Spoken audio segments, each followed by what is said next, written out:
Là, on va la plus grande. Ah ouais, on va la plus grande. Bienvenue à la création des ours. Mon nom est Geneviève, je suis guide animalière au même père marin ici à l'aquarium. Donc j'ai la chance seulement là d'entraîner tous les animaux que vous pouvez voir à l'extérieur. Je suis accompagnée cet après-midi de ma collègue Isabelle, qui est juste en haut. On peut dire bonjour à Isabelle. Bonjour Isabelle! Bonjour Isabelle! Je suis accompagnée de mon autre collègue Sarah qui va entraîner notre mâle de l'autre côté. Donc actuellement, là, vous avez devant vous notre jeune femelle Taiga. Taiga qui a 5 ans, qui vient du zoo de Saint-Félicien. Donc elle est née à cet endroit-là. Et justement, là, elle pèse actuellement à peu près 250 kg. Et le poids normal là, pour une femelle, ça peut atteindre jusqu'à 300 kg. Okay. C'est justement une jeune femelle. Et elle va commencer à se faire entraîner là, avec la petite collation qu'on va donner cet après-midi à nos ours. Donc, on ne leur donne pas là, que la petite collation. Mais nos ours vont en fait avoir 3 repas par jour quand même. Un peu comme nous. Le matin, ils vont avoir de la moulée. Parce que normalement, dans la nature, les ours, ça va manger des phoques. Est-ce que vous pensez qu'on donne des phoques à nos ours? Dans l'eau! Dans l'eau! Vous avez raison, on ne donne pas de phoques à nos ours, évidemment. Donc, on garde nos ours et nos phoques en bonne santé dans leur temps en cours. Justement, pour remplacer le gras du phoque, on va donner de la moulée à nos ours. La petite moulée comme ça. C'est un peu le même principe que la moulée que vous pourriez donner à votre chat ou à votre chien. Par contre, celle-là, elle est super grasse. Vraiment pour remplacer le gras du phoque. Si on donnait ça à notre chien ou à notre chat, il serait très lourd, très rapidement, très gros. Chose que je ne vous conseille pas. Par contre, pour les ours blancs, c'est extrêmement pratique. Vraiment pour compenser. On va aussi leur donner de la viande de chevaline, donc de la viande de bonne qualité pour les entraîner. Et actuellement, dans notre petite collation Montagne qui roule pour votre beau plaisir. Voilà. Et on va aussi leur donner, là, justement, actuellement, dans la petite collation, c'est du poisson, du hareng, du maquereau. Et qu'est-ce qu'il y a d'autre, Isabelle, dans la collation aujourd'hui? Des bartendres. Et des œufs. Hey, ça peut les mettre dans l'eau, les poissons? Pardon, oui, est-ce que Taiga va pouvoir aller dans l'eau? Sûrement qu'on va pouvoir l'envoyer dans l'eau un petit peu plus tard. Taiga debout sur ses pattes arrière. Est-ce qu'elle va y aller à pas la serpienne? Oui, c'est ça. Hein? L'autre bassin, pour ceux qui se questionnent, est à 11 degrés, donc c'est quand même froid. C'est pour ça que Taiga, là, prépare se faire entraîner sur la pointe. Tout simplement. Donc, vous voyez, là, justement, les petits entraînements que Taiga va faire, c'est sûr que ça vous fait des beaux spectacles, comme lorsqu'il se lève sur ses pattes arrière, qui fait la belle, des choses comme ça. Par contre, pour nous, c'est ça, c'est très pratique pour savoir l'état de santé de notre animal. Parce que c'est sûr que l'ours ne viendra pas nous dire, excuse, moi, je pense que j'ai mal à l'épaule un petit peu, pourrais-tu les malheureusement, ça ne marche pas comme ça. Donc, on doit absolument voir et surveiller l'état de santé de nos animaux. Et justement, c'est grâce à tous ces petits entraînements-là qu'on va savoir si l'ours va bien. C'est le même principe avec tous nos autres animaux ici à l'aquarium. Donc, justement, c'est mieux pour vous dire ce qui vient de se passer, ça avait l'air chaud, en tout cas. Voilà. On pense qu'elle s'en va à l'eau peut-être. Peut-être qu'elle va faire l'effort. Ah ouais. L'entraînement, encore là, ça va se faire de 2 façons. Comme Isabelle le fait actuellement, donc à la distance, là, donc justement en haut de l'enclos. Évidemment, Isabelle est bien attachée parce qu'on ne veut pas qu'Isabelle devienne un enrichissement pour Taiga, pas du tout. On peut faire garder nos biens d'animaliers en bonne santé aussi, tout comme nos animaux. C'est pour ça qu'Isabelle est bien attachée en haut, tout simplement. Donc, on va avoir justement, comme je disais, là, 2 types d'entraînement d'en haut comme ça. Sinon, on est capable aussi de faire rentrer nos ours à l'intérieur parce qu'évidemment, on ne va pas dans l'enclos avec les ours, quand même, pour notre sécurité, bien évidemment. Et évidemment, nos animaux là, sont entraînés à rentrer à l'intérieur par eux-mêmes. Ils savent que s'ils rentrent dans le bain, ils ont à manger. Donc, tout simplement, c'est comme ça qu'on fait pour les faire rentrer. Quand à l'intérieur, on ferme la porte et nous, on peut les entraîner à travers le grillage à l'intérieur.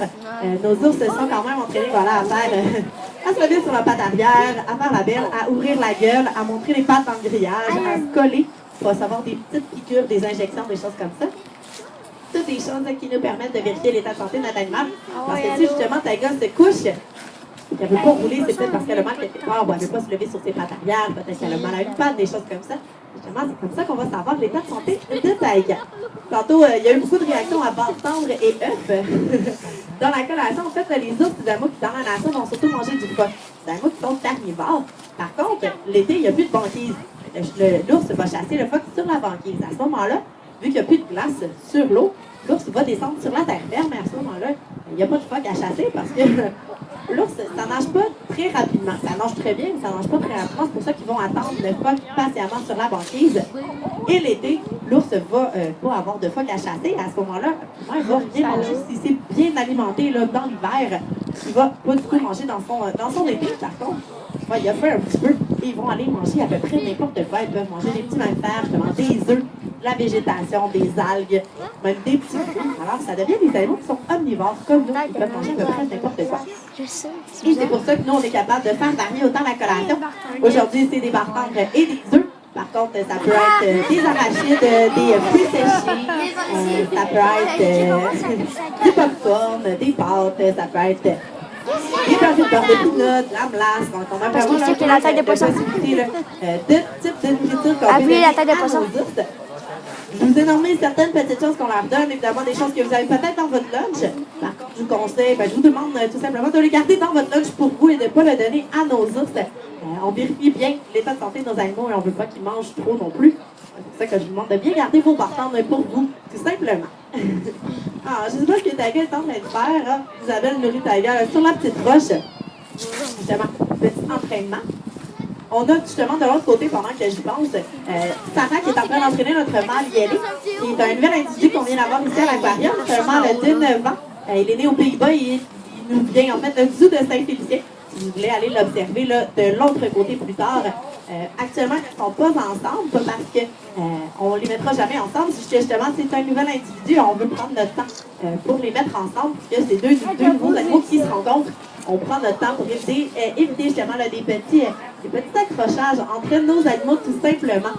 Et vous allez pouvoir remarquer que la porte entre les deux enclos extérieurs est fermée. Et c'est pour ça qu'ils sont pas ensemble.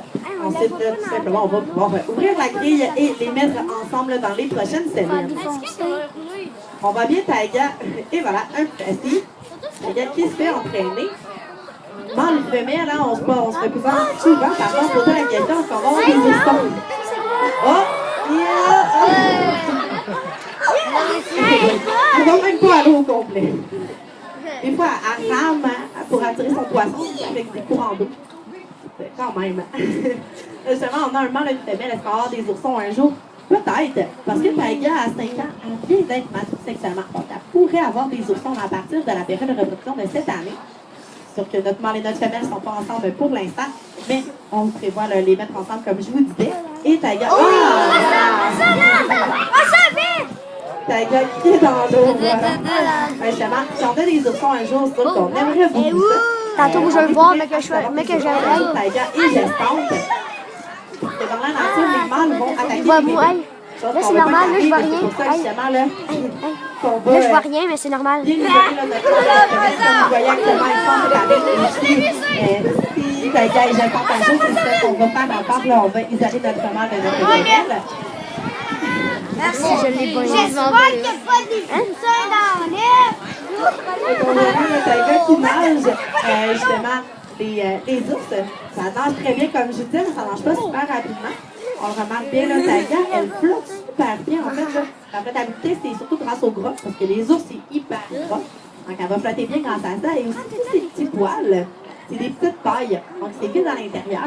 Comme si Taiga elle avait des milliers de petits flotteurs sur son corps. Ça va vraiment l'aider à flotter. Très pratique pour les ours parce que justement, ils n'ont pas besoin de forcer là, pour rester en surface. Ils ont juste à se déplacer. Souvent, l'ours va utiliser seulement ses pattes avant pour se déplacer. Les pattes arrière restent droites à l'arrière, là, comme un petit gouvernail, on voit bien. Un beau petit plongeon. Pour aller chercher là, des petits morceaux de poisson en ton doigt. Qu'est-ce qu'on ferait pas pour une petite collation?